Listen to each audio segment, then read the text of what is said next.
Hello, welcome to Lakshmi's world. ഇന്ന് നമ്മൾ പൊട്ടറ്റോയും ക്യാപ്സിക്കവും ചേർത്ത് നമ്മൾ ഒരു മസാലയാണ് ഉണ്ടാക്കുന്നത്.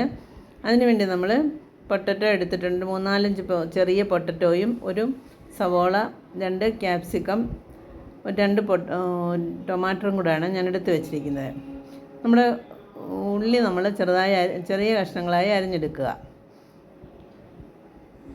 ആദ്യം നമ്മൾ അരിഞ്ഞ് വയ്ക്കാനുള്ളതെല്ലാം ആദ്യം അരിഞ്ഞ് വെച്ചിട്ട് നമുക്ക് സബ്ജി ഉണ്ടാക്കാൻ തുടങ്ങാം. നമുക്ക് വളരെ ടേസ്റ്റി ആയിട്ടുള്ള ഒരു എല്ലാവർക്കും ഇഷ്ടപ്പെടുന്ന ഒരു ഒരു ഡ്രൈ ആയിട്ടുള്ള ഒരു പൊട്ടറ്റോ സബ്ജിയാണിത്. നമുക്ക് ചപ്പാത്തിക്ക് കുട്ടികൾക്ക് സ്കൂളിൽ കൊടുത്തു വിടാനും ഓഫീസ് ഗോയിങ് ഉള്ളവർക്ക് കൊടുത്തു വിടാനും ഒക്കെ ഇഷ്ടപ്പെടുന്ന ഒരു കറിയാണ്. ചപ്പാത്തിക്കും പൊറോട്ടയ്ക്കുമൊക്കെ വേണ്ടി നമുക്ക് യൂസ് ചെയ്യാം.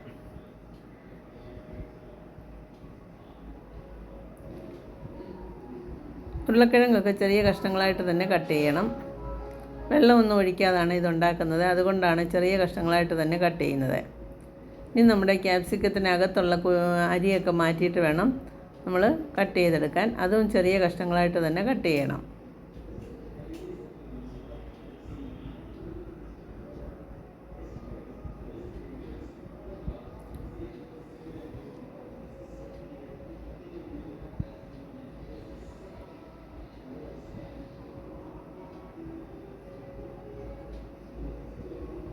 പാനടുപ്പിൽ വെച്ച് അതിലേക്ക് സ്വല്പം ജീരകം, സ്വല്പം അയമോദകവും സ്വല്പം കായവുമാണ് ഞാൻ ചേർത്ത് കൊടുക്കുന്നത്.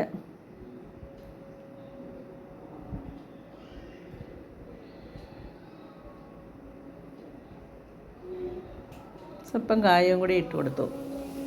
മൂത്ത് കഴിയുമ്പോൾ നമ്മുടെ ഉള്ളി ഇട്ട് കൊടുക്കാം. ഒരു പച്ചമുളക്, ഒരു സവോള അരിഞ്ഞതും കൂടി ചേർത്ത് കൊടുത്തു. അതൊന്ന് ചെറുതായിട്ടൊന്ന് ലൈറ്റ് കളർ ആകുമ്പോഴത്തേക്ക്, മൂത്തൊന്നും പോകണ്ട, ഒന്ന് ചെറുതായിട്ടൊന്നും വഴറ്റാൽ മാത്രം മതി. നമുക്ക് ഉരുളക്കിഴങ്ങെല്ലാം ഇട്ട് കൊടുക്കാം. ഇനി നമുക്ക് സ്വല്പം 2-3 മിനിറ്റ് ഇത് അടച്ച് വയ്ക്കണം. വീണ്ടും അത് തുറന്ന് സ്വല്പം ഉപ്പും മഞ്ഞൾപ്പൊടിയും കൂടി ചേർത്ത്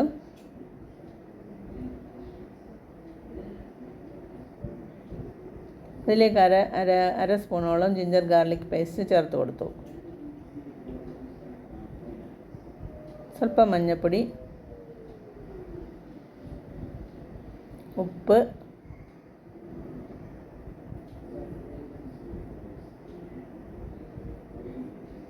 സ്വല്പം നേരം കൂടി ഒന്ന് അടച്ച് വയ്ക്കണം. എന്നിട്ട് നമുക്ക് വീണ്ടും ഒന്ന് ഇളക്കിയിട്ട് നമുക്ക് മസാല ഇട്ട് കൊടുക്കാം. 1 സ്പൂണോളം മുളക് പൊടി, കാശ്മീരി ചില്ലിയാണ് ഇട്ട് കൊടുത്തത്. 1 സ്പൂൺ മല്ലിപ്പൊടി,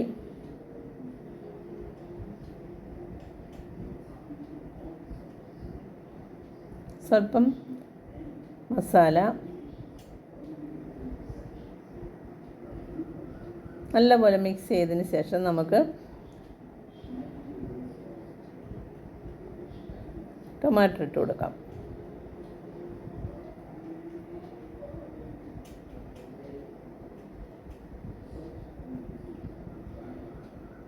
വീണ്ടും നമുക്കത് അടച്ച് വെച്ച് ടൊമാറ്റോ ഒന്ന് വേകുന്നത് വരെ നമ്മളത് 2-3 മിനിറ്റ് നേരത്തേക്ക് അടച്ച് വയ്ക്കണം.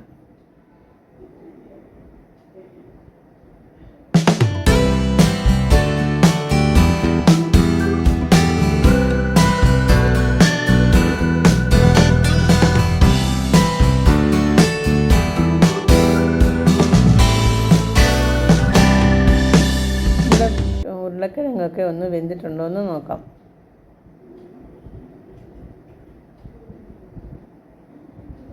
ക്യാപ്സിക്കം ഇട്ട് കൊടുക്കാം. ക്യാപ്സിക്കം നമ്മൾ ലാസ്റ്റിലാണ് ഇട്ട് കൊടുക്കുന്നത്. ഇതിൻ്റെ ഒരു ക്രഞ്ചിനെസ് നമ്മൾ കളയാതെ വേണം ഇത് വേവിക്കാൻ. അതിൻ്റെ ഗ്രീനായിട്ടിരിക്കുന്ന ഗ്രീൻനെസ്സും കളയരുത്. നമ്മൾ അടച്ച് വെച്ച് വീണ്ടും ഇത് ഒത്തിരി വേവിക്കുകയാണെങ്കിൽ അതിൻ്റെ ഗ്രീൻ കളറെല്ലാം മാറി ഇത് നമ്മുടെ ഒരു ക്രഞ്ചിനെസ്സും മാറിക്കിട്ടും. അതുകൊണ്ടാണ് ക്രഞ്ചി ആയിട്ടിരിക്കാൻ വേണ്ടിയാണ് ലാസ്റ്റിൽ ഇത് ചേർക്കുന്നത്. അപ്പോഴാണ് അതിൻ്റെ ടേസ്റ്റ് നമുക്ക് നല്ലതുപോലെ കിട്ടുന്നതും. സ്വല്പം നേരം കൂടി ഒന്ന് അടച്ച് വയ്ക്കുക.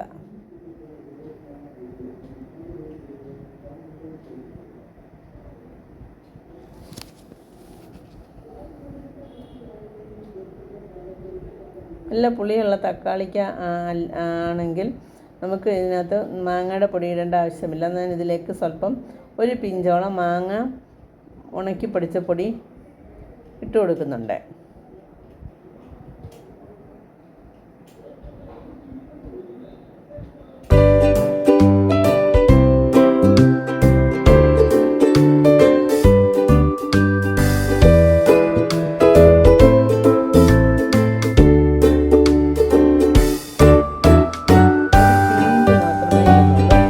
നമുക്കതിലേക്ക് സ്വല്പം കസ്തൂരി മേത്തിയും കൂടെ ഇടാം. നോർത്ത് ഇന്ത്യൻ ഡിഷിലേക്കെല്ലാം നമുക്ക് കസ്തൂരി മേത്തി സാധാരണ ഇടുന്നത് പതിവാണ്. നമ്മൾ കസ്തൂരി മേത്തി എന്ന് പറയുന്ന ഉലുവ ഉണക്കി പൊടിച്ച ഇലയാണ്, ഉലുവയുടെ ഇല. അത് നമുക്ക് മാർക്കറ്റിൽ വാങ്ങിക്കാൻ കിട്ടും.